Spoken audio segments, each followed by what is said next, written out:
En 2004, Jean-Marie Bigard est élu comique préféré des Français. Il est le seul humoriste à remplir les 52 000 places du Stade de France. Qui ça, Bigard, connaît pas? Ça n'existe pas dans la société française. Aujourd'hui, presque 20 ans après, Jean-Marie Bigard est-il encore considéré comme un comique? Je pense que c'est quelqu'un qui est peut-être un petit peu perdu en ce moment. Il est un peu has-been. C'est un humoriste sur le retour, quand même. Et néanmoins, quand Bigard parle, les médias écoutent, les Français écoutent. L'humoriste ne blague plus. Les réseaux sociaux et les plateaux de télévision sont devenus le théâtre de ses opinions politiques.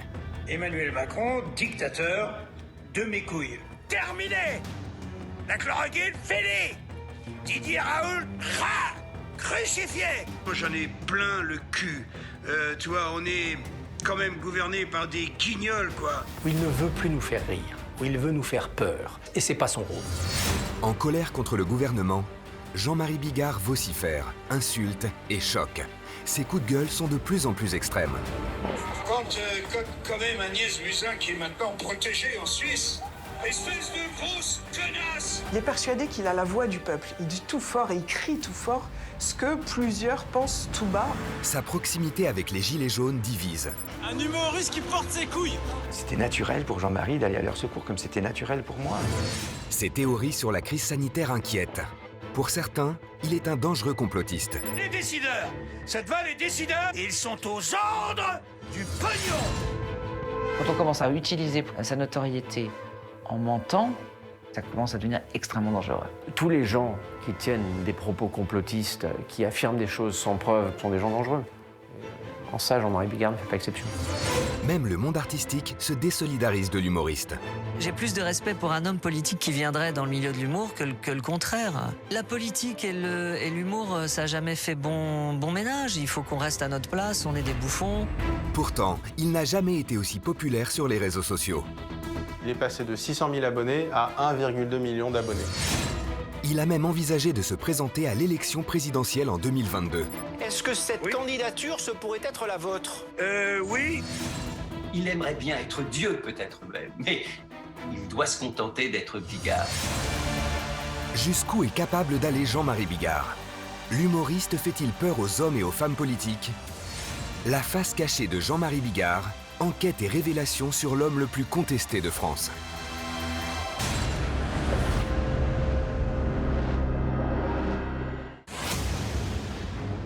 Lundi 28 septembre 2020. La nouvelle tombe, de la bouche de Jean-Marie Bigard lui-même. L'humoriste fait savoir à la France entière qu'il se retire de la course à l'élection présidentielle de 2022. Il l'annonce en direct de son appartement à Paris.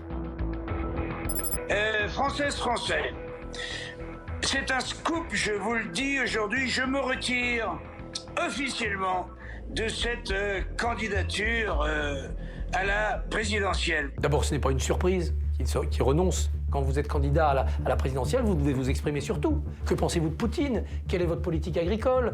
Qu'est-ce que vous pensez de l'éducation des enfants en bas âge? Et bien sûr, l'incompétence des non-professionnels de la politique, elle se voit tout de suite à ce moment-là. Pour être candidat à la présidentielle, il ne suffit pas d'être populaire. Il ne suffit pas d'être une figure. Il faut des compétences, il faut un endurcissement psychologique maximum. Or, un artiste, par définition, est quelqu'un qui n'est pas endurci. C'est quelqu'un qui est sensible, et même hypersensible, pour être un bon artiste. L'annonce de sa candidature en mai 2020 avait fait l'effet d'une bombe. Alors ce retournement de situation seulement 4 mois plus tard stupéfait l'opinion publique. Je me retire pour leur faire une éjac faciale. Comme dans les films porno, tu sais. Avant de jouir, ils se retirent. Ce revirement rappelle l'aventure présidentielle de l'humoriste Coluche en 1981. Lui aussi s'était présenté avant de se rétracter quelques mois plus tard. Jean-Marie Bigard se retire. C'est un soulagement pour ses détracteurs et une évidence pour les commentateurs politiques. Je pense que c'est quelqu'un qui est intelligent. Je pense que c'est quelqu'un qui sent bien l'esprit du temps, qui est peut-être un petit peu perdu en ce moment, entre deux carrières, puisque sa carrière de comique est un petit peu, non pas terminée, mais est un petit peu en pause, et qu'il est exaspéré par un certain nombre de choses, et qu'il veut avoir des tribunes pour pouvoir le dire. Mais au-delà de ça, chacun son boulot, et qu'il faut mieux connaître le fonctionnement de l'économie, ou le fonctionnement du droit, ou le fonctionnement de l'Europe, ou la politique étrangère, faut un peu être sérieux. Jean-Marie Bigard ne va pas répondre à Erdogan. L'humoriste a pris la décision de retirer sa candidature sur les conseils de ses proches. Moi, je lui ai dit à Jean-Marie, va pas te filer dans ce, excuse-moi du mot, dans ce merdier politique où c'est pas les autres qui vont te faire du mal, c'est toi qui vas te faire du mal à toi. En fait, cette aventure présidentielle, bien sûr, on a été plusieurs, surtout Patrick Sébastien, avec qui je bosse aussi énormément, a été un des premiers à lui dire, écoute, Jean-Marie, là, tu pousses un peu loin le bouchon quand même. Parce que quand Jean-Marie a fait le nombre d'interviews télé avec son t-shirt, allez tous vous faire enculer, je me disais, on ne peut pas avoir un président de la République habillé comme ça au Conseil des ministres. Il était vraiment persuadé, je crois qu'il pouvait vraiment faire des choses, remuer ciel et terre, et je pense que c'est l'homme de tous les excès. Jean-Marie, président de la République, si on l'imagine, mais c'est extraordinaire. Premier ministre Cyril Hanouna, par exemple, je ne sais pas. Ministre de la Culture, on aurait pris Franck Ribéry. Je suis très mauvais en général pour les pronostics, mais je n'ai jamais cru une seconde qu'il serait candidat. Parce que ça suppose un minimum de compromission auquel il ne peut pas céder, comme simplement de ne pas dire certaines choses. C'est-à-dire, c'est évident qu'il n'y a pas de pire ennemi de Bigard que Bigard lui-même, si je puis dire.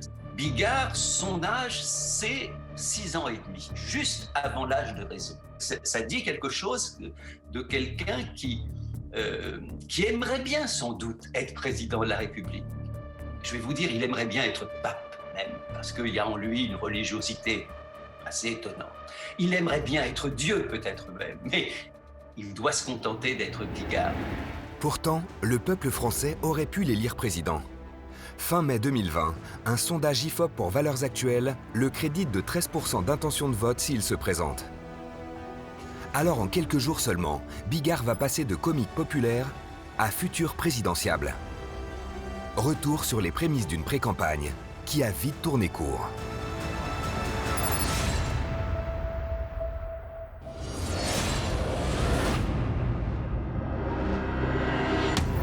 Le 9 mai 2020, en pleine crise sanitaire, Jean-Marie Bigard pousse un coup de gueule sur les réseaux sociaux.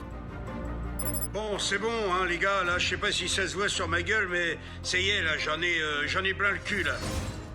Dans cette vidéo de 5 minutes, filmée dans son appartement parisien, Jean-Marie Bigard s'adresse directement à Emmanuel Macron, comme un simple citoyen en colère. Vraiment, j'en ai plein le cul. Tu vois, on est quand même gouverné par des guignols, quoi. Putain, je dis, président, faut que tu changes ton équipe, quoi. Rouvre, putain, les brasseries, faut pas déconner, quand même. On peut pas nous enfermer comme des bestiaux, comme ça. Il interpelle directement le président de la République pour lui demander de réouvrir les bars. Il dit tout fort et il crie tout fort ce que plusieurs pensent tout bas, en effet. Il prend le parti, en tout cas lui il en est persuadé. Il est persuadé qu'il a la voix du peuple. Il est persuadé qu'il est soutenu par le peuple et qu'il peut faire valoir cette voix auprès du président. Je veux parler au directeur, le directeur c'est le président. On l'a tous élu. C'est notre employé, comme disaient les Gilets jaunes. Et donc, quand Bigard tutoie le président en lui disant « Dis donc, rouvre les théâtres, rouvre les commerces, rouvre les restaurants », eh bien, il se comporte comme un client qui n'est pas content. Je veux parler au directeur. Et ça, c'est un signe plus de l'affaiblissement de notre démocratie, mais aussi de sa modernité. Parce que finalement, c'est vrai, le président, on l'a tous élu, donc quelque part, il est notre employé. La vidéo devient vite virale. En quelques jours, elle totalise 8 millions de vues. Un exploit pour une personnalité française. C'est un coup de gueule qui, sur les réseaux sociaux, va parfaitement, on va dire, avec les attentes des Français qui commençaient à essayer de comprendre ce qui se passait, à essayer de se demander pourquoi est-ce que le gouvernement réagissait tard, pourquoi est-ce que le gouvernement se contredisait, hein. Il y a quand même eu très rapidement cette polémique sur les masques.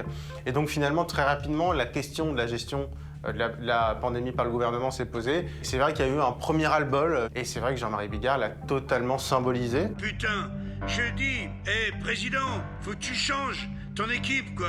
Les contenus viraux, les contenus qui marchent le mieux, c'est des contenus spontanés, francs, avec de l'indignation. Ça, c'est on va dire, le top 3 pour faire un contenu qui cartonne sur les réseaux sociaux. Et Jean-Marie Bigard, c'est exactement ça, il a tapé dans le mille. Si on regarde le nombre d'abonnés de Jean-Marie Bigard sur Facebook, entre le 1er janvier 2020 et le 1er juillet 2020, donc très rapidement, c'est x2. Il est passé de 600 000 abonnés à 1,2 million d'abonnés. Ça y est, les amis, vous savez pourquoi j'ai gardé mes lunettes et pourquoi je me suis bavé dessus? C'est que j'ai vu le chiffre ce matin arriver et ça y est, j'ai dépassé le 1 million d'abonnés. Vous êtes 1 million, mes amis, à me regarder, à écouter mes conneries. Du coup, j'ai bavé avec mon Ricard. Aujourd'hui, ce sont plus d'1,2 million de personnes qui suivent les coups de gueule de Jean-Marie Bigard.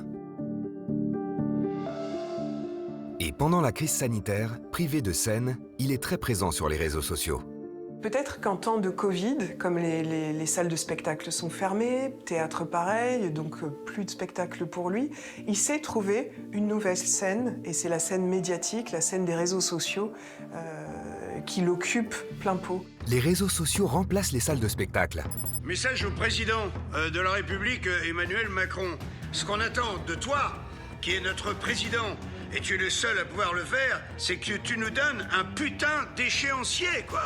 On attend du président de la République qui nous dise ça va durer encore tant, le confinement. Jean-Marie Bigard a trouvé son nouveau mode d'expression.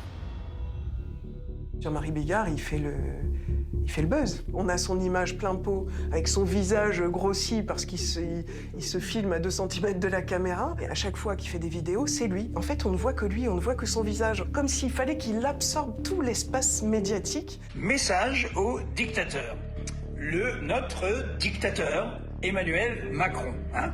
Emmanuel Macron, dictateur de mes couilles. Je rajoute de mes couilles, c'est ma petite touche personnelle. Il y a pas mal de mégalomanie et c'est égo vidéo, ou je sais pas comment on peut appeler ces selfies, c'est plus des selfies, c'est vraiment, c'est de l'ego montré. Rien que ça, c'est de la mise en scène, c'est du théâtre, c'est un comédien, c'est un humoriste, il sait très bien communiquer là-dessus. Jean-Marie Bigard, connu pour sa gouaille et son langage chartier dans ses sketchs, s'en donne à cœur joie sur les réseaux sociaux. Et ça marche. Un dictateur, normalement, ça a des couilles, tu vois.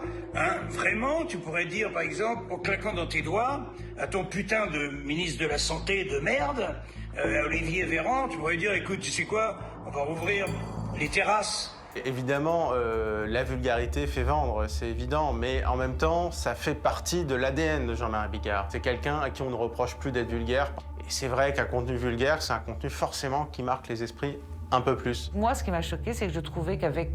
il a un peu basculé dans une grossièreté gratuite et que c'est pas valorisant pour les gens d'être représentés par quelqu'un comme ça. C'est un doux gueulard. Et les gens ne comprennent pas toujours Jean-Marie. Ils le prennent toujours au premier degré. Mais Jean-Marie, il ne faut jamais le prendre au premier degré. C'est pas mal de le comparer à Shrek. C'est pas mal de le comparer à un gros bonhomme, à l'apparence, faut bien dire hostile, à la voix tonitruante et qui en même temps a un bon fond. C'est drôle, c'est peut-être pour ça d'ailleurs que Bigard n'arrête pas de parler de son trou du cul ou de parler de choses extrêmement intimes. C'est peut-être qu'il a envie qu'on aille voir qu'il a un bon fond. Certains analysent ces coups de gueule comme des revendications sociales. D'autres y voient le geste désespéré d'une célébrité en manque d'existence. Il fait tout ça pour exister. J'imagine qu'une immense notoriété, il a fait un Stade de France.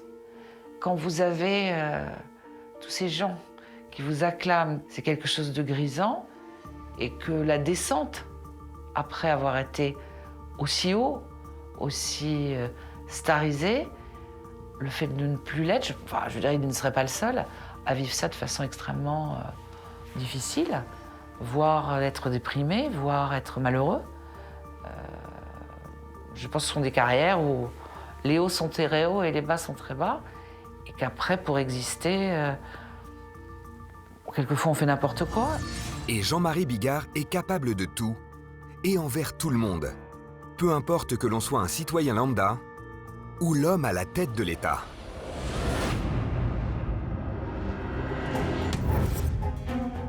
Le 20 mai 2020, au micro de Sud Radio, l'humoriste annonce avoir été appelé par le président de la République en personne.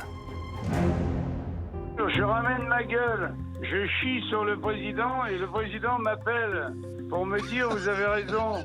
Donc je trouve ça génial. Non, est-ce que c'est vrai qu'il t'a appelé? Vraiment, il t'a appelé? Oui, bien sûr, oui, tout à fait.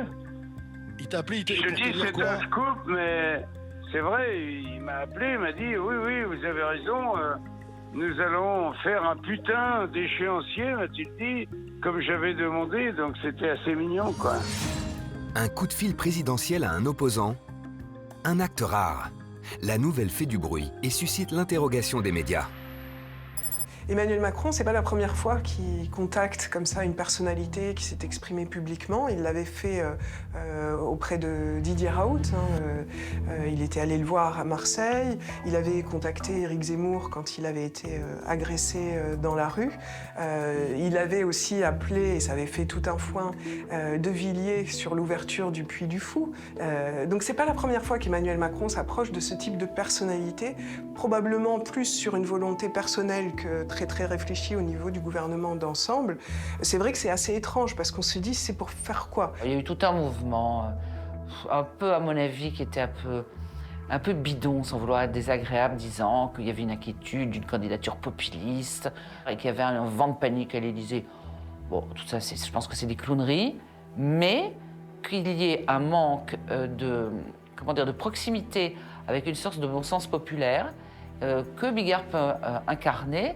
Ça pourrait expliquer effectivement qu'il lui ait téléphoné, mais une peur d'avoir un candidat comme ça, faut être raisonnable. Ce qui l'intéresse chez Bigard, pour Macron, c'est la même chose que ce qui l'intéresse chez Philippe de Villiers. C'est comment ces deux personnages ont réussi, en étant peut-être aux antipodes de la société, à être tous les deux dans une forme de succès, ou en tout cas de lien durable avec la population. Et Bigard, c'est un humoriste sur le retour quand même. On ne peut pas dire qu'aujourd'hui Bigard fait mieux que Gad Elmaleh ou que Florence Foresti. Non, il est un peu has-been.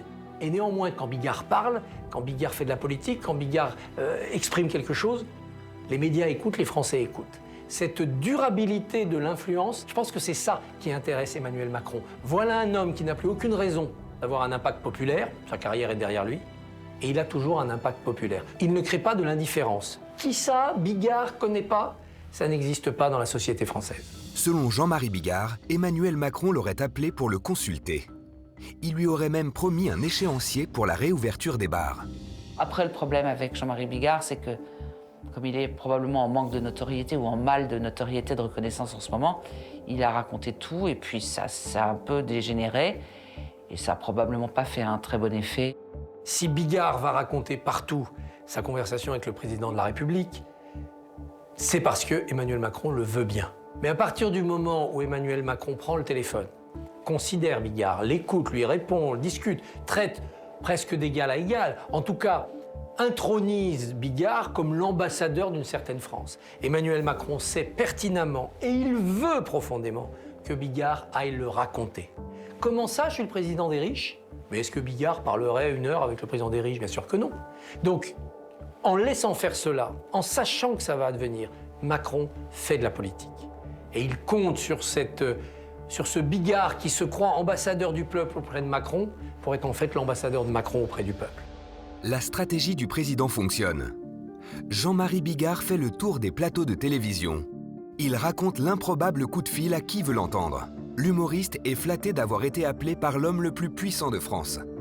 Si le président un jour m'a appelé, c'est parce que la vidéo que j'ai faite, qui le concernait, était vue par 8 millions de personnes. Forcément qu'on m'appelle parce que je sais que je pèse. Bien sûr. Lourd. Quand un mec pèse 8 millions de personnes, et qui représente le peuple, et je dirais plutôt le peuple un peu en colère, on l'appelle. Et c'est ce qui s'est passé. Et évidemment que le coup de fil de Macron lui a donné le sentiment qu'il était important. On pourrait penser que c'est ridicule de s'enorgueillir d'un coup de fil présidentiel, mais il est comme ça. Il a besoin de cette onction-là. C'est un gros chat qui a besoin de caresses. Vous savez, il a finalement assez peu de griffes. Il me semble que cet épisode avec Emmanuel Macron, d'échange avec Emmanuel Macron, probablement Jean-Marie Bigard a confondu lui, lui personnellement, comment il est, et lui en tant qu'homme public. Parce que tout d'un coup, il a été appelé dans la cour de Versailles quasiment, quoi, avec cet appel d'Emmanuel Macron. Il s'est senti très flatté, très touché par cet appel. Il aurait aimé être aimé par tout le monde. Certainement parce que lui-même est capable de donner beaucoup d'amour, ça c'est incontestable. Et du coup, il trouve toujours qu'il n'en reçoit pas assez. Je l'ai assez peu parlé avec lui de son enfance, de son adolescence. Je n'ai jamais été dans un rapport de psy, moins du monde avec lui. J'étais dans un tout autre rapport de travail ou d'amitié. On peut penser en effet que quelque chose lui a fait défaut à un moment donné de son histoire personnelle. En effet, l'histoire personnelle de Jean-Marie Bigard est lourde. Issu d'une famille modeste, à 20 ans, sa vie devient un drame de faits divers.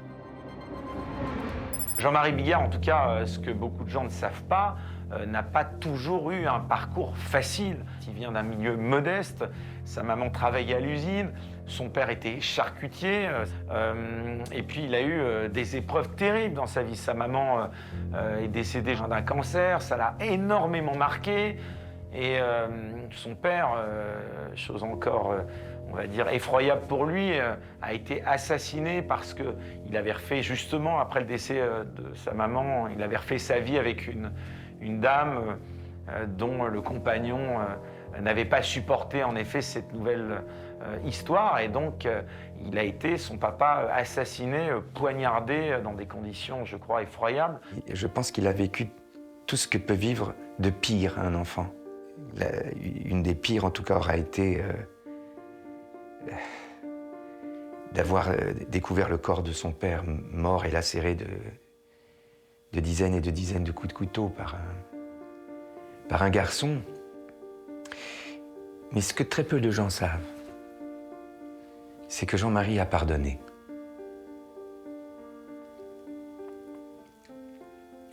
Mais lui, il a vraiment pardonné. Et quand il en parle, excusez-moi.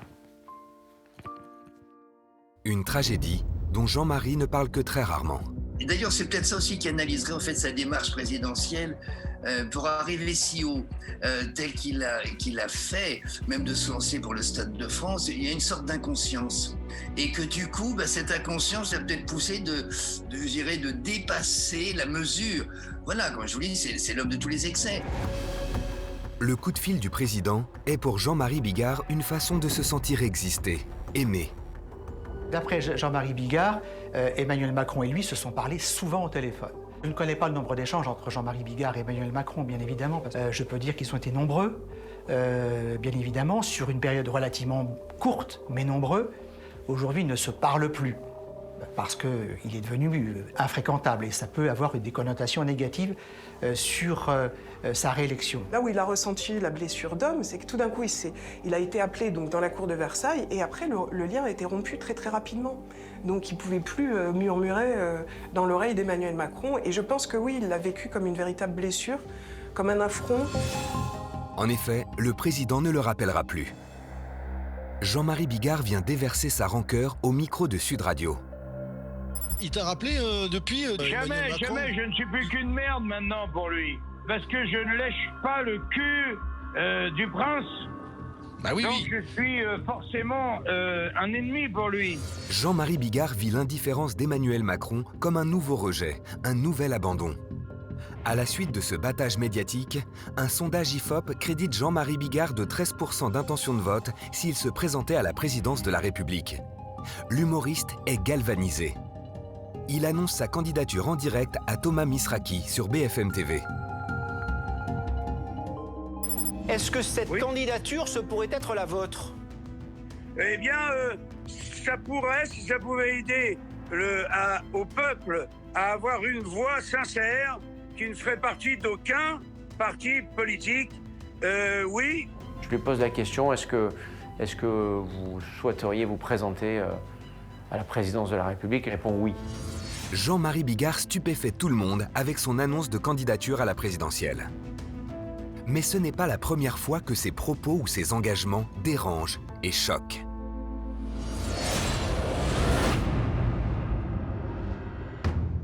Le 28 novembre 2020, interrogé sur la gestion de la pandémie par le gouvernement, Jean-Marie Bigard s'énerve violemment en direct sur France Bleu Paris. Il accuse ceux qu'il appelle les décideurs d'être cupides et de manipuler le peuple français. Les décideurs! Ça te va, les décideurs? Mais peut-être que j'en ai rien à branler qu'il y en ait 2 sur 100 millions, mais c'est eux qui décident. Donc je te parle des décideurs. Quand un homme politique vient te dire que le conseil scientifique a décidé que... Toi tu te dis, putain, c'est pas rien, c'est pas 3 personnes. C'est une majorité de gens qui décident. Et quand cette majorité te dit le contraire 3 semaines après, qu'est-ce que tu peux penser? Eh bien, tu penses tout simplement que ces gens-là sont aux ordres. Et ils sont aux ordres du pognon. La vidéo de l'émission fait plus de 7 millions de vues. Et elle fait polémique. Pour certains, les propos de Jean-Marie Bigard peuvent être qualifiés de complotistes. La rhétorique complotiste, en fait, c'est des arguments qu'on retrouve partout. L'idée de quelqu'un qui manipule tout, le fait que les autorités cacheraient l'efficacité des médicaments volontairement pour volontairement tuer des gens, l'idée qu'il y aurait ce qu'on appelle un great reset. L'oligarchie, entre guillemets, voudrait remettre à zéro la Terre, tout simplement, ce qui revient aussi à tuer une partie de la population. C'est la théorie du documentaire Hold Up. Et Jean-Marie Bigard, il est complètement là-dedans. Il y a un mec qui, tout d'un coup, contre tous les scientifiques de l'époque, a dit « Je pense que la Terre, en fait, elle n'est pas plate. Je pense qu'elle est ronde. » Complotiste, hein? Théorie du complot, brûlée sur le bûcher. Ça peut être aussi les masques sont dangereux, ça peut être on nous injecte des vaccins pour nous contrôler ou dans la version extrême pour nous mettre des puces 5G. Toutes ces théories-là, c'est absolument des constantes avec cette théorie le gouvernement français a refusé de faire soigner les gens. Faut arrêter quoi, avec ce mot quoi, faudrait le bannir. Hein, c'est un complotiste. C'est ce qu'on a dit de vous. Qui est un complotiste? Jean-Marie Bigard fait le tour des médias pour diffuser ses théories sur les mensonges de l'État liés à la pandémie. Il est également intervenu dans le documentaire polémique Hold Up. Ce film controversé raconte l'histoire secrète d'une pandémie mondiale entre complot et manipulation. L'humoriste y prétend entre autres qu'Emmanuel Macron lui aurait confié croire aux bienfaits de l'hydroxychloroquine pour soigner la Covid-19. Est-ce que Jean-Marie et moi, on est des complotistes? En tout cas, pour ceux qui nous traitent de complotistes, sans doute. En ce qui nous concerne, nous, on n'a pas la sensation de comploter contre qui que ce soit. Hein. Moi, je crois que cette appellation de complotiste, elle est juste là pour empêcher un débat d'avoir lieu. Mais ce qui est très important dans une société, c'est de pouvoir affirmer qu'on n'est pas d'accord avec une thèse reconnue comme étant la thèse officielle. La thèse officielle n'est pas forcément la vérité. Et ce n'est pas la première fois que Jean-Marie Bigard remet en cause une thèse officielle. Le 5 septembre 2008, sur Europe 1, il crie au complot à propos des attentats du 11 septembre 2001. Selon lui, le Pentagone aurait été frappé par un missile américain, et non un avion. On n'a jamais vu aucun avion s'écraser sur le Pentagone. Personne ne peut contester ça. On a 5 images sur lesquelles ne figure aucun avion. Il y a clairement une rupture dans le parcours de Bigard lors de ses critiques sur le 11 septembre. Je crois que c'était en septembre 2008. C'est une rupture nette, évidente. D'abord parce qu'à partir de là, il sort de la rationalité. Il bascule du côté de l'irrationnel, puisqu'il ne peut pas démontrer ce qu'il dit. Ensuite, là, il donne l'impression de venir sur un terrain où il ne plaisante plus, où il ne veut plus nous faire rire, où il veut nous faire peur, où il veut nous faire douter. Il nous emmène du côté obscur de la force, et c'est pas son rôle. Donc à ce moment-là, on s'aperçoit que le clown est un trafiquant de mauvaises idées. Là, je pense que sa relation artistique et affective aux Français se casse. Il y a quelque chose qui se brise. Après, tout va sonner faux. Jean-Marie Bigard est contre les vaccins. Et selon lui, les laboratoires seraient à l'origine d'un complot où leurs intérêts financiers primeraient sur l'intérêt général. Quant à l'inutilité des masques, l'humoriste en est convaincu. Le masque, à quoi il sert? Franchement, si on peut l'attraper dans l'air, c'est sûrement pas le masque qui va te protéger. Je vous rappelle que, et là c'est des particules, un paix il arrive à passer entre les fesses. traverse le slip, il traverse le jean et il t'emboucane 5-6 personnes, s'il est bien fait. Moi, chaque fois que j'ai parlé du masque avec Jean-Marie, il n'était pas pour le masque. Il était plutôt sur ma vision à moi, qui est totalement hostile au port du masque. C'est une serpillière à streptocoque. Et là-dessus, Jean-Marie et moi, je pense qu'on est d'accord. Hein. Aux dernières nouvelles, en tout cas, on l'était. Le 15 mai 2021, le comique défilait à Lyon lors d'une manifestation anti-masque. Pourtant, sur son site internet, Jean-Marie Bigard fait commerce de masques en tissu. 12 € les 2 masques. Les internautes s'enflamment. Son ami Francis Lalanne prend sa défense. Comprenez que Jean-Marie, il est rarement au 1er degré. Hein. Jean-Marie, il est toujours au minimum au 2e, au 3e, voire au 15e degré. C'est un poète, c'est un humoriste. C'est quelqu'un qui est dans l'ironie, qui est dans la plaisanterie. Et peut-être qu'il met le masque avec cette inscription dessus, justement, pour faire une campagne contre le masque. Le masque de Jean-Marie Bigard serait un énième pied de nez de l'humoriste. Complotiste ou non, Jean-Marie Bigard se sert aussi de ses réseaux sociaux pour diffuser ses idées. Et fort de ses 1,2 million d'abonnés, ses vidéos sont largement vues et relayées au sein de la population française. Certains journalistes politiques craignent son influence. Quand on utilise sa notoriété ou sa popularité pour exprimer le sentiment d'un certain nombre de gens, ça je peux totalement comprendre. Il n'y a pas de raison qu'il n'ait pas le droit de parler ou il n'y a pas de raison. Quand on commence à raconter n'importe quoi, c'est à utiliser pour le coup sa notoriété en mentant, à être une sorte d'influenceur au mauvais sens du terme, avec des choses qui sont factuellement fausses. Là, je trouve que ça commence à devenir extrêmement dangereux. Tous les gens qui tiennent des propos complotistes, qui affirment des choses sans preuve parce qu'ils ont entendu dire que ou parce qu'ils l'ont lu sur Internet ou les réseaux sociaux sont des gens dangereux. Et en ça, Jean-Marie Bigard ne fait pas exception. Le problème, quand on a quelqu'un comme Jean-Marie Bigard qui tient ce type de propos-là, c'est qu'il y a un peu plus de gens derrière qui l'écoutent et qui pourraient croire que ce monsieur est peut-être mieux informé ou qu'il sait des choses que les autres ne savent pas. Et donc ça peut créer des problèmes ou avoir des répercussions, des conséquences un peu plus malheureuses que quand c'est une personne lambda dans un café. Pour d'autres, Jean-Marie Bigard est simplement un homme en colère qui a cherché des réponses faciles dans une époque difficile. Jean-Marie Bigard dangereux? Non, moi je pense que c'est une personnalité, encore une fois, qui peut être dépassée par ses émotions et on voit plus un homme en colère qu'un homme drôle. Mais c'est pas un danger public.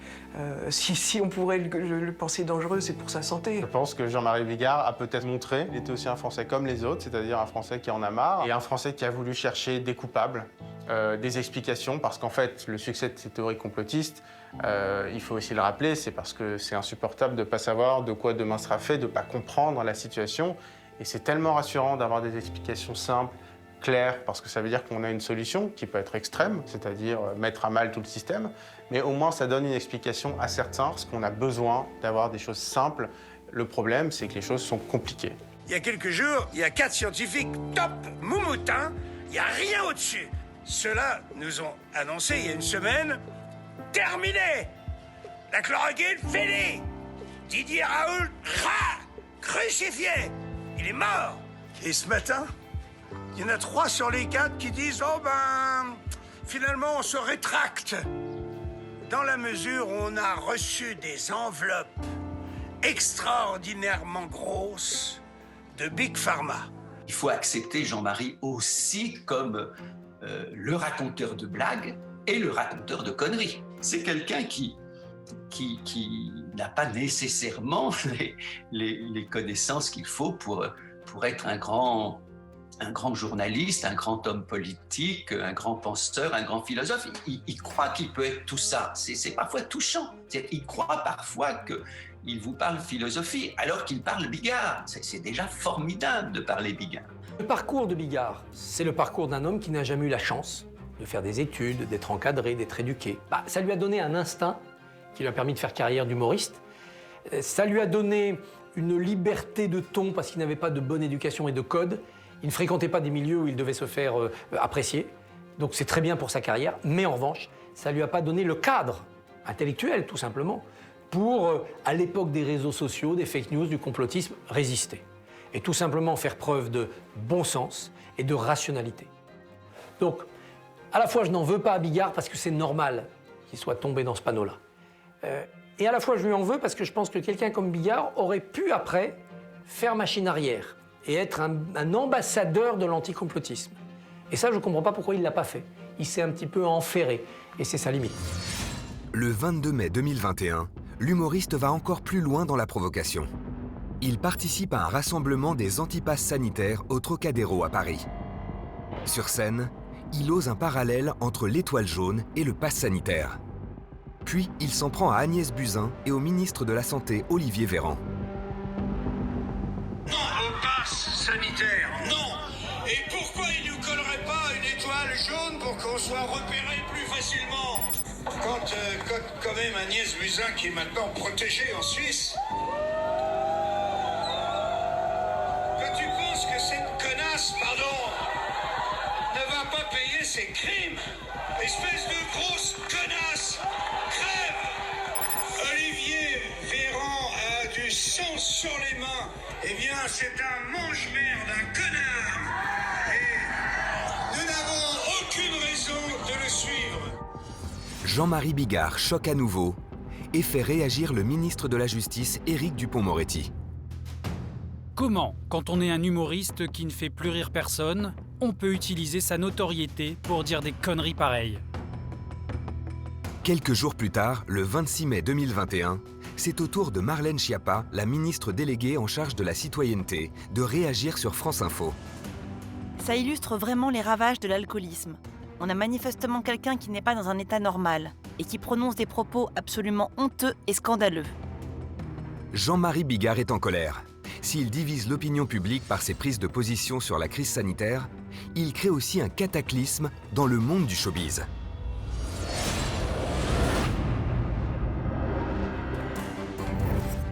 Sa candidature à la présidentielle, ses coups de gueule contre le gouvernement, ses prises de position durant la crise sanitaire, à chacune de ses interventions, Jean-Marie Bigard déchaîne un torrent de réactions. Si la majorité des médias est dubitative, de nombreuses personnalités du monde artistique sont effarées. Et elles le font savoir. Thierry Lhermitte sur RTL lui reproche ses prises de position. Jean-Marie Bigard, qui est un grand humoriste, alors je l'ai entendu dire quelque chose qui m'a tellement choqué qu'il faut que je lui dise « Jean-Marie, l'autre jour, tu as dit quand est-ce que l'armée va rentrer à l'Élysée, arrêter l'autre et le juger dans l'après-midi ». Alors ça s'appelle, je pense que c'est un délit, déjà ça s'appelle appel à la sédition. Donc, t'es un grand humoriste, mais là, Jean-Marie, c'est pas drôle du tout. Gérard Jugnot s'emporte et ose même le comparer à Hitler. Hitler aussi était très sincère. Je trouve que les comiques, ils ont le droit de dire, mais ils n'ont pas le droit de faire de la politique. La politique, c'est un métier, c'est difficile. Sur Twitter, Isabelle Mergo, qui le connaît bien et le côtoie régulièrement aux grosses têtes sur RTL, s'en prend également à l'humoriste. L'étoile jaune a conduit femmes, enfants, vieillards au four crématoire. Ils n'avaient pas le choix. On a le choix pour le vaccin. Alors vraiment, ferme-la bien ta grande gueule, réfléchis avant de parler. Elie Semoun se manifeste sur Europe 1. J'ai plus de respect pour un homme politique qui viendrait dans le milieu de l'humour que le contraire. Moi, je pense qu'il n'a rien à faire là-dedans. La politique et l'humour, ça n'a jamais fait bon ménage. Il faut qu'on reste à notre place, on est des bouffons. Des attaques en cascade, auxquelles Jean-Marie Bigard répond systématiquement. Alors, je te rappellerai, mon petit Élie, que le bouffon, au départ et de tout temps, est quand même le mec qui, au milieu de la cour, devant le roi, sort des choses que personne d'autre ne peut sortir. C'est donc, en premier, un mec extrêmement courageux, le bouffon. Le bouffon, qui n'est pas courageux, est un lécheur de trous du cul, parmi tous les autres lécheurs de trous du cul. Moi, je suis un vrai bouffon qui a des couilles. C'est un véritable Bigardgate sans fin. Jean-Marie est devenu, pour le monde précieux du spectacle, effectivement infréquentable. Il est de bon ton, aujourd'hui, de condamner Jean-Marie Bigard. C'est un lieu commun. Il a été désavoué par une partie de ses amis comédiens, humoristes. À mon avis, il y a déjà beaucoup de jalousie. beaucoup de jalousie parce qu'il a fait une carrière assez incroyable et que peut-être beaucoup de personnes du showbiz auraient aimé faire la carrière qu'il a faite. On vous fait payer le succès que vous avez eu. Et puis le côté populaire, il y a une sorte de snobisme dans notre métier. Ce que je trouve scandaleux, c'est ce que certains, que je ne nommerai pas, parce que pour moi leur nom ne vaut pas un crachat, certains prétendus artistes ont osé dire de Jean-Marie, alors qu'on est des collègues, des confrères et des consoeurs. C'est inacceptable. C'est de l'abjection pure. Et je veux qu'ils sachent, ces gens-là, que je les conchis, qu'ils sont la honte de notre profession. Mais ce n'est pas la première fois que l'humoriste se met à dos le monde du spectacle. Le 11 février 2019, sur le plateau de TPMP sur C8, Jean-Marie Bigard raconte une blague intitulée « La déchirure ». Le comique mime une scène de viol. Une blague jugée misogyne, sexiste, et même qualifiée par certains de véritable appel au viol. Bigard, c'est pas un méchant. Alors, il peut faire peur, il peut dire des choses insupportables, éventuellement qui tombent sous le coup de la loi, sans doute. Je comprends qu'un certain nombre de gens, et notamment de femmes, mais pas seulement, de tous ceux qui combattent la misogynie, les violences faites, enfin, trouvent insupportable. Mais je ne sais pas comment dire, je n'arriverai pas là-dessus à lui jeter la pierre. Il y a des lignes qu'on ne peut pas franchir, même en étant humoriste, même au nom de la liberté d'expression. Ces lignes-là, il y a un seul humoriste qui les a franchies, c'est Dieudonné. Lui s'est mis au banc de la société républicaine, c'est évident, et il n'est plus fréquentable. Jean-Marie Bigard n'a jamais franchi ces lignes-là. À l'époque que nous vivons, on ne peut pas rire du viol, et aujourd'hui, on ne peut plus rire de ce qu'on, au premier degré, sans arrière-pensée, de ce qu'on riait il y a encore quelques années seulement. Nouveau malaise dans le monde du spectacle. Le coup de grâce est donné par l'une de ses amies, Muriel Robin. Ils se sont connus dans les années 80 sur le plateau de l'émission La Classe. Très engagée contre les violences faites aux femmes, la comédienne aurait appelé le CSA à le sanctionner. Elle a dit qu'effectivement, il fallait que Jean-Marie Bigard soit puni. Ça veut dire, attention, je suis la maître d'école des mœurs de la France. C'est moi qui dis et qui met le curseur, ce qui est toléré et ce qui n'est pas toléré. Bigard lui a répondu, oui, mais toi, quand tu parles des Noirs dans ta blague, et elle répond, c'est pas moi qui parle. C'est mon sujet qui s'exprime, c'est pas moi qui m'exprime. Et Bigard, c'est la même chose. Lorsqu'il est sur une scène et qu'il raconte des blagues, c'est pas Bigard, c'est l'acteur Bigard. Ceux qui se sont permis, étant eux-mêmes des humoristes, de s'attaquer à l'humour de Jean-Marie, j'ai juste envie de les renvoyer à leurs études. Sont-ils certains d'avoir toujours été aussi drôles qu'ils le pensent et d'avoir toujours composé eux-mêmes des sketchs aussi réussis qu'ils l'imaginent? Le 9 septembre 2019, le journaliste Éric Morillo a reçu Jean-Marie Bigard au micro de Sud Radio. Le comique est visiblement très affecté par les propos de celle qu'il considérait comme son amie. Les vraies femmes n'en prennent pas ombrage, il n'y a que les connasses qui veulent avoir des couilles comme nous et être aussi cons que les hommes qui gueulent après moi, comme Muriel Robin. C'est ce qu'il nous disait, Jean-Marie Bigard. Il disait qu'il pouvait comprendre que sa blague avait pu choquer, mais pas Muriel Robin. Pas Muriel Robin, dont il n'arrêtait pas de dire qu'elle le connaissait mieux que personne. Le même jour, interrogée par Anne-Elisabeth Lemoine sur France 5, Muriel Robin s'est défendue d'être une amie proche de Jean-Marie Bigard et a déclaré « Jean-Marie, tu as une fille. J'espère vraiment pour toi qu'un jour il n'y aura pas, avec ce que tu as dit, cette jolie blague, un garçon qui se dira « Tiens, ça je vais le faire » et que ça ne tombera pas sur ta fille. » Des propos qui ont du mal à passer.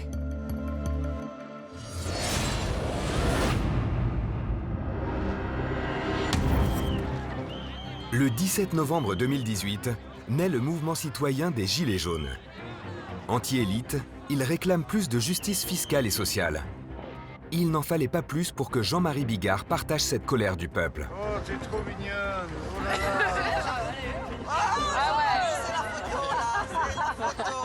Alors, son engagement auprès des Gilets jaunes ne m'a pas étonné. Il est vraiment en symbiose avec les gens, et notamment avec ce qu'on peut appeler les gens du peuple. C'est-à-dire qu'il faut le voir parler dans la rue ou ailleurs, à un de ses spectacles avec les gens. Il est de plein pied avec eux. Alors que ce n'est pas un type de gauche, du tout. C'est fondamentalement un type qui est assez réactionnaire. Mais le fait qu'il soit réactionnaire, le fait qu'il puisse soutenir Sarkozy, ça ne l'empêche pas d'être du côté des sentiments populaires. Donc vraiment, j'ai trouvé sincère. Le mouvement des Gilets jaunes, c'est un mouvement des indépendants, des petits patrons, des artisans, et donc c'est un mouvement extrêmement diffus. Et c'est un mouvement aussi qui ressemble probablement à Jean-Marie Bigard, et donc à ce qu'est Jean-Marie Bigard, à ce que représente Jean-Marie Bigard depuis des années. Et donc c'est vrai que son implication dans le mouvement des Gilets jaunes, elle surprend pas tellement. Ah voilà, super, on va faire une photo tous ensemble. Venez autour de moi, on va faire une belle photo, je vais la poster maintenant.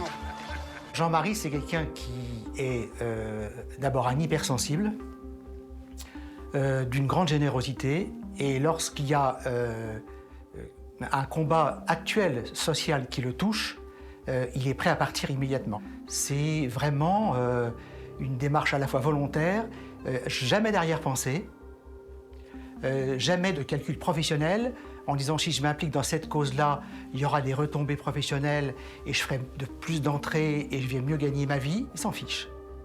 Il fonce parce que c'est un généreux, parce que c'est un affectif. En matière d'engagement politique, l'humoriste populaire n'en est pas à son coup d'essai. En avril 2007, lors d'un grand meeting organisé à Bercy, il avait publiquement pris parti pour Nicolas Sarkozy. Génial, comme d'habitude, génial, c'était émouvant. Moi, c'est la première fois que je viens à un meeting. Je suis venu parce que c'est important, ça va être serré. Plus récemment, en octobre 2019, Jean-Marie Bigard accepte de figurer sur la liste du forain Marcel Campion dans le 6e arrondissement de Paris pour les municipales de 2020. Je vais vous présenter Monsieur Bigard, vous connaissez tous, et dans notre liste, et qui se trouve être dans la liste du 6e arrondissement. Un échec. Leur liste ne recueille que 0,4% des voix. Au printemps 2019, Jean-Marie Bigard se jette à nouveau à corps perdu dans une cause politique, les Gilets jaunes. Au début, ils accueillent l'humoriste comme l'un des leurs. C'est trop génial, merci les voilà, amis. Hein. C'est bien, c'est bien. Je savais que je vais garder ce bonnet, je vais le mettre tout le temps.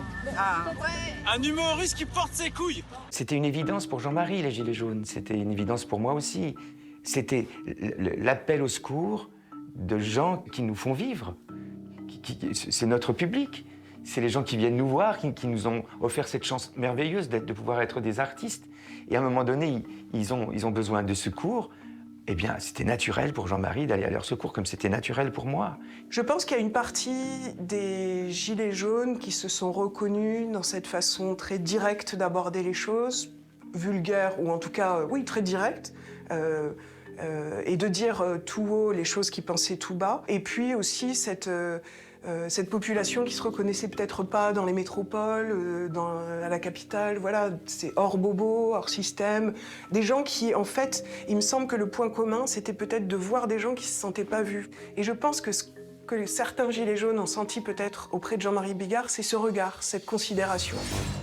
Mais l'entente n'est que de courte durée.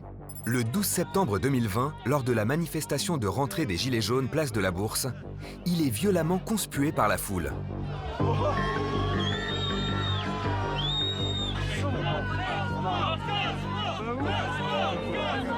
L'erreur qu'il a faite, c'est de penser qu'il pouvait être leur porte-parole. Ça, non.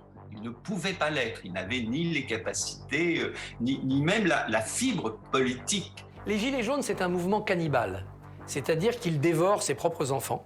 Il ne supporte pas qu'à un moment donné, quelqu'un dépasse. Ne sont restés comme leaders visibles que les plus terribles. Maxime Nicole, Jérôme Rodriguez, Éric Drouet, voilà. Donc, c'est ceux qui étaient chargés de couper les têtes qui dépassent qui sont restés.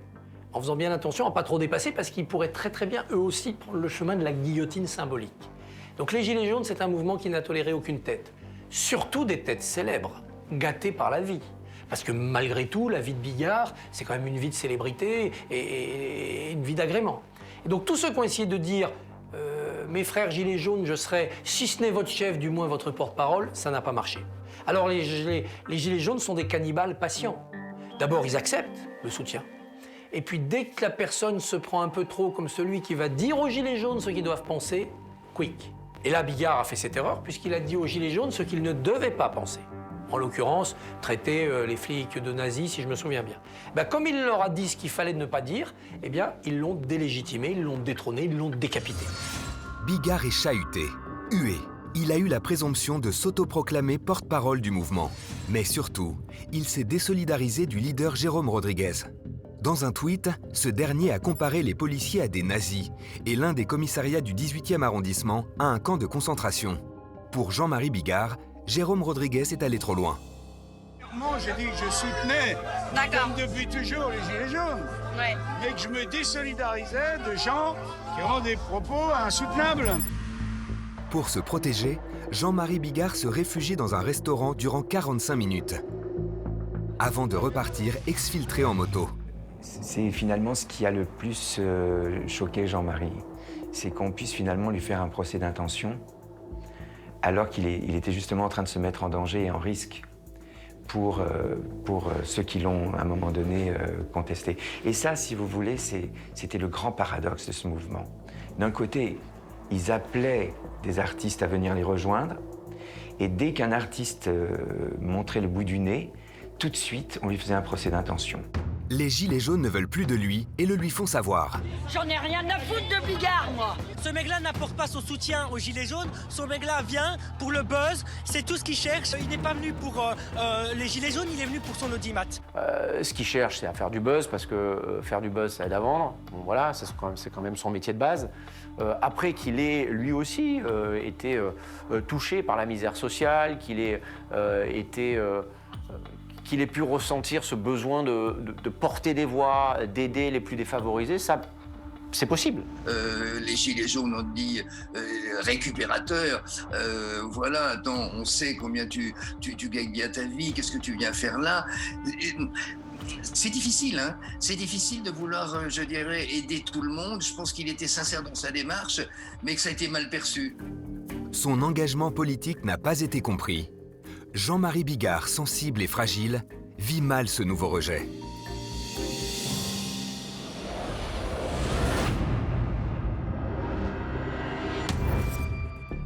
L'auteur du Lâcher de salope a souvent été traité de misogyne. Si pour certains, Jean-Marie Bigard est la figure de proue du machisme en France, pour ses amis, ce n'est que de l'humour. Que des gens puissent dire à un moment donné que Jean-Marie est misogyne ou phallocrate, c'est des gens qui non seulement ne connaissent pas Jean-Marie, mais ne savent pas lire. Son Lâcher de salope, par exemple, c'est pas un sketch misogyne, c'est un sketch sur les misogynes, sur les gros bœufs phallocrates qui parlent ainsi des femmes. Il se moque d'eux, justement, il les montre tels qu'ils sont, justement pour rendre hommage aux femmes, pour défendre les femmes. C'est un homme qui aime profondément les femmes, qui a toujours défendu les femmes. Dans la vie privée, il n'y a personne qui va s'amuser à parler comme ça pour de bon devant lui, c'est impossible. C'est des rares moments où Jean-Marie peut péter un plomb, quoi. Jean-Marie est misogyne, il aime les femmes, et je dirais peut-être même parfois il les aime trop. Voilà. 3 petits points. L'humoriste a longtemps eu la réputation d'être un séducteur. Il a été marié une première fois à Claudia en 1991. Elle est brésilienne et danseuse de cabaret. Durant 18 ans, Claudia et Jean-Marie n'arrivent pas à avoir d'enfants. Ils essaient à 11 reprises, mais enchaînent les échecs. Ces événements tragiques ont raison de leur couple et ils finissent par se séparer. Jean-Marie Bigard fait alors un ultime cadeau à Claudia, bien qu'ils ne soient plus ensemble, un don de sperme. Pourtant, il est déjà en couple avec Lola Marois. Il a fait ce qui est peut-être l'un des plus beaux cadeaux qu'on puisse faire, notamment à sa précédente compagne, alors qu'il n'était plus avec elle et qu'il était déjà avec Lola Marois. Eh bien, il a fait un don de sperme pour que cette précédente compagne puisse avoir un enfant de lui. Donc, c'est peut-être le plus beau des cadeaux, au final.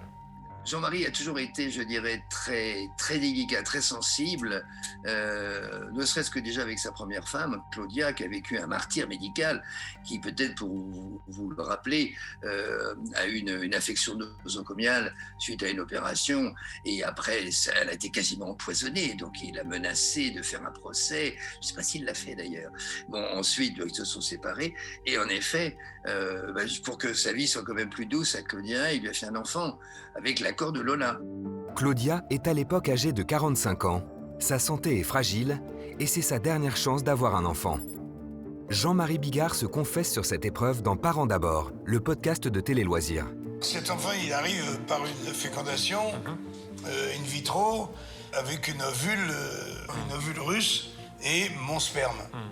Donc voilà, ce franco-russe qui est Sacha arrive dans le ventre de sa maman alors qu'elle a 45 ans.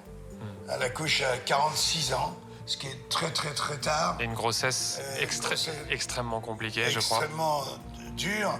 Dès les 6 mois de grossesse, le chirurgien qui s'en occupait commençait à dire est-ce qu'on laisse en danger la vie de la maman ou la vie de l'enfant.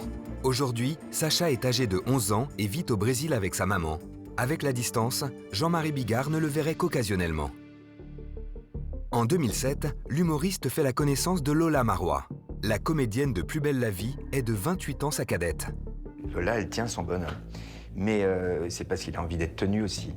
Bon, c'est vrai que des fois, on aimerait que Lola le laisse traîner un peu plus longtemps avec nous le soir et que le téléphone sonne pas pour lui dire « Bon, maintenant tu rentres, c'est l'heure, etc. » Vous voyez le macho, hein, qui dit à ses potes « Bon, je resterai bien avec vous, mais là, j'ai pas envie de me faire engueuler par Lola. » Ça, c'est un macho, ça, hein, c'est sûr. Oui, je pense que Lola l'a assagi, oui. Mais je pense aussi que pour lui, le moment était venu. Hein. Il y a eu aussi des problèmes de santé. Il y a plein de choses qui font dans la vie qu'à un moment donné, on décide enfin de sortir de l'adolescence. Elle a beaucoup d'humour, d'amour pour lui, de respect. Et puis surtout, ils ont eu ces 2 enfants. Voilà, ce combat médical aussi pour les 2 enfants, c'était pas gagné au départ. Donc voilà, il y a eu beaucoup de peur, beaucoup de crainte. Donc ça aussi, c'est le ciment d'un couple. Ensemble, Lola et Jean-Marie ont des jumeaux prénommés Bella et Jules, nés grands prématurés à 5 mois et demi. Mais depuis leur naissance en novembre 2012, Jean-Marie souffre de polyarthrite rhumatoïde qui lui causerait des douleurs permanentes. Il aurait même du mal à s'habiller seul, comme il le confesse sur Canal+ en décembre 2020. Ils sont sortis du ventre de la maman à 6 mois et on a été tellement terrorisés. On est passé par un tunnel de 3 mois entre la vie et la mort et ça m'a déclenché une polyarthrite rhumatoïde. Mais ce n'est pas tout. L'humoriste souffre aussi de diabète depuis 23 ans, comme il l'avoue en 2015 à VSD. Je note ma glycémie 10 à 12 fois par jour sur un carnet et je me pique les doigts autant de fois. Comme tu peux le constater, j'ai de la corne au bout des doigts à force. En août 2016, l'humoriste est même victime d'un malaise en plein milieu de son spectacle, en Lozère. Non, lui, il pense pas qu'il est malade.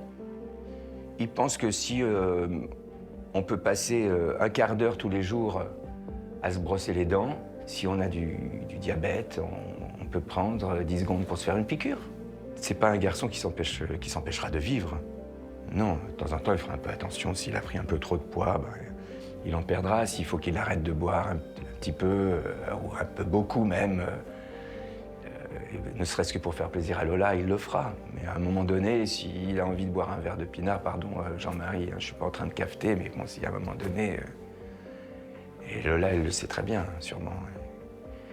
Il va le boire, son verre de pinard. C'est un gars costaud, il est costaud. Des problèmes de santé qui seraient peut-être dus à une vie d'excès. En novembre 2019, sur le plateau de Guillaume Play, Jean-Marie Bigard s'est confié. Alcool, sexe, drogue, il a longtemps brûlé la chandelle par les 2 bouts. J'ai eu une période pute-coke. La coke et les putes, c'est comme le pain et le fromage. Quand il te reste du fromage, tu rachètes du pain. Et quand il te reste du pain, tu rachètes du fromage. C'est pareil avec les putes. C'est un très bon vivant, Jean-Marie Bigard. Du coup, il a tellement envie de vivre qu'il est... C'est ça, justement, il m'a raconté ces centaines de bouteilles commandées avec Bafi.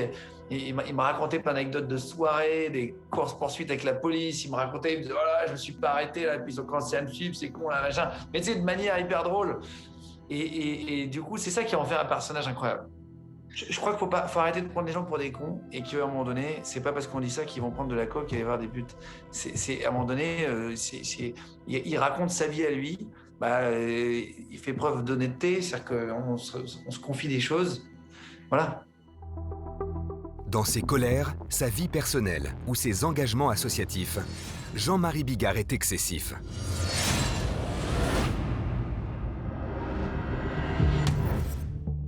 il a rempli les 52 000 places du Stade de France. Il comptabilise 4 millions de spectateurs et 8 millions de cassettes et DVD vendus. Si l'homme est ambitieux, il ne serait pas vénal. On n'est pas intéressé par l'argent, Jean-Marie et moi, sinon on serait milliardaires l'un et l'autre. Et c'est toujours nos copains qui ont vécu avec notre carte de crédit, pas nous. Moi, j'imagine pas Jean-Marie s'acheter une montre à 20 000 €, quoi. Je pense qu'il pourrait pas dormir de la nuit. Non, Jean-Marie, il aime pas l'argent. Il aime pas l'argent. Il aime les gens, mais il n'aime pas l'argent. Pour Gérard Miller, qui a coécrit un de ses spectacles en 95, il n'est pas un homme d'argent. Comme j'ai été l'un de ses co-auteurs il y a 25 ans, je continue parfois de toucher des droits d'auteur. Donc, j'ai une idée de ce que Jean-Marie a pu gagner comme auteur et évidemment aussi comme artiste sur scène. Donc, il n'y a pas de doute qu'il a gagné énormément d'argent. Mais ça ne me surprendrait pas qu'il ne lui en reste pas beaucoup. Parce que je ne pense pas que ce soit un bon gestionnaire. C'est pas quelqu'un que j'ai vu près de ses sous, au meilleur sens du terme. Donc, c'est tout à fait possible, en tout cas, qu'il ne roule pas sur l'or, même si je suis quand même convaincu qu'il a un petit peu plus d'argent que la plupart des gilets jaunes qu'il a soutenus. Je ne pense pas que Jean-Marie Bigard roule sur l'or. Il n'est pas dépensier, il n'est pas bling-bling. Il ne roule pas en voiture de sport. Non, je pense que c'est quelqu'un qui a gagné sa vie, qui va de nouveau, j'espère, bien la gagner, mais qui est comme tous les artistes en ce moment, enfin beaucoup d'entre eux, dans une situation d'attente et qui est quand même relativement anxiogène. Et je crois savoir que son épouse, avec Plus belle la vie, fait bouillir la marmite, comme on dit. Le montant du patrimoine de Jean-Marie Bigard intrigue, même outre-Atlantique. En juin 2020, la revue américaine Politico s'est penchée sur sa fortune. Bigard serait multimillionnaire. Ses revenus seraient générés par ses prestations diffusées sur Internet. Pourtant, le 3 décembre 2020, l'humoriste confesse sur RMC Story que sa situation financière serait désastreuse. Si je suis financièrement ruiné, je le suis, je te confirme. Il n'y a pas beaucoup qui l'ont fait. Pueron dans le sens où je suis absolument comme tout le monde, c'est-à-dire je demande une autorisation de découvert à ma banque, sinon là j'ai 3 mois de loyer de retard. Des difficultés dues à la crise sanitaire qui le privent d'activité professionnelle, mais pas seulement. Le 9 décembre 2020, sur Canal+, Jean-Marie Bigard avoue que son divorce avec Claudia, mère de son premier fils Sacha, l'aurait ruiné. Ma priorité, c'est plutôt d'aider, donc je suis un très mauvais gestionnaire par déduction.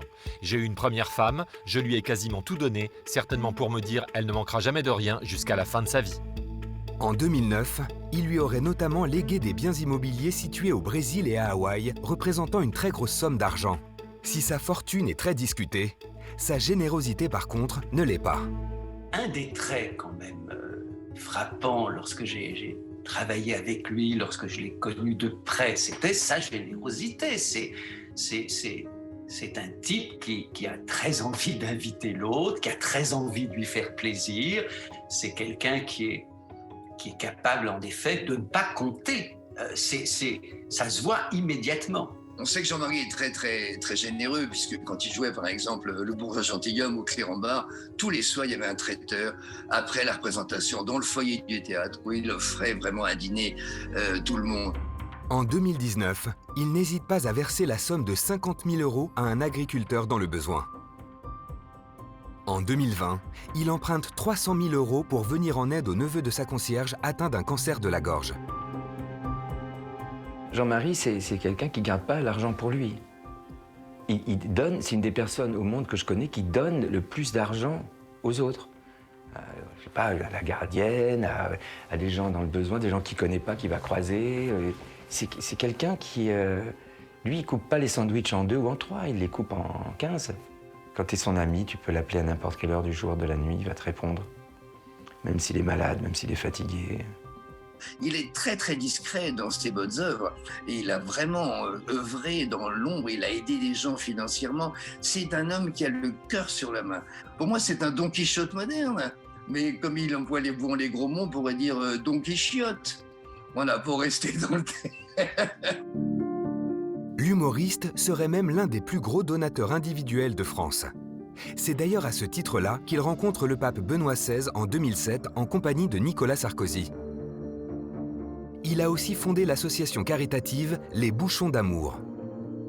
Il suffit de ne pas jeter une infime partie de nos poubelles qui sont le petit bouchon en plastique. On recycle ce plastique qui est assez précieux et nous voilà avec un moyen de faire du bien où ça fait mal sans demander d'argent, juste un geste d'amour. Et puis Jean-Marie Bigard, on le sait peut-être moins, mais récemment, il est intervenu en 2018, je crois, de mémoire auprès de Brigitte et Emmanuel Macron pour empêcher la fermeture d'une maternité à Guingamp.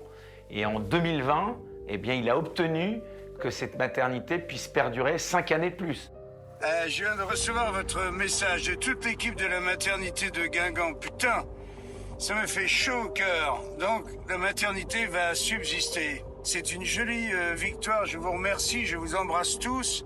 Et dès que je passe dans le coin, vous êtes tous invités à mon spectacle. Je ne peux pas vous dire mieux. Faites des gros bisous. Il a ouvert, il a fait ouvrir, donc ça c'est plus une action humanitaire et une maternité aussi au Burkina Faso qui porte le prénom d'un de ses enfants. Donc il y a cette espèce de générosité et de se dire si je peux être utile en tant que figure publique, pourquoi pas le faire? Capable d'élans de générosité les plus fous, mais aussi des pires coups de gueule, la personnalité de Jean-Marie Bigard déconcerte. Son public fera-t-il la différence entre l'homme et l'artiste ?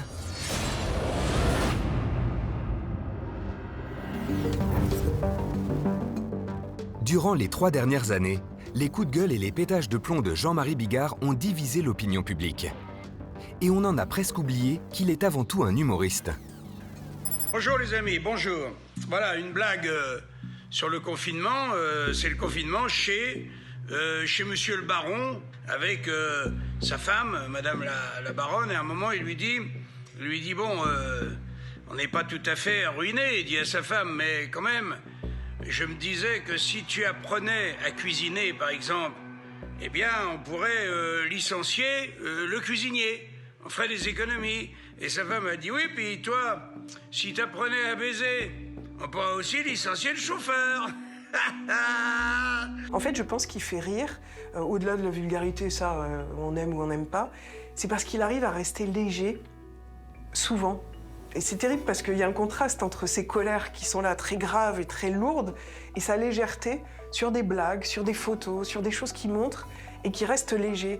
Et on a besoin de ça, et d'autant plus en temps de crise sanitaire comme on traverse, on a aussi besoin de gens qui nous disent « Allez, la vie elle est sérieuse, mais bon, on peut rigoler 5 minutes. » Une petite blague ou pas? Alors allez, ça se passe dans le hall de l'hôtel. À la réception, il y a plusieurs personnes qui arrivent en même temps. Et il y a un monsieur, tout d'un coup, il se retourne un peu rapidement et il met un coup de coude dans la poitrine d'une dame très classe qui est là à côté. Alors il s'excuse, bien sûr. Il dit, pardon madame, mais si votre cœur est aussi doux que votre poitrine, je sais que vous allez me pardonner. Et la femme, elle dit, bah, si votre queue, elle est aussi dure que votre coude, je suis dans la chambre 228, moi. Allez, bisous. À 67 ans, il a prévu de faire sa tournée d'adieu dès la fin juin 2021. Le public le suivra-t-il ? Je suis assez convaincu que le public sera au rendez-vous.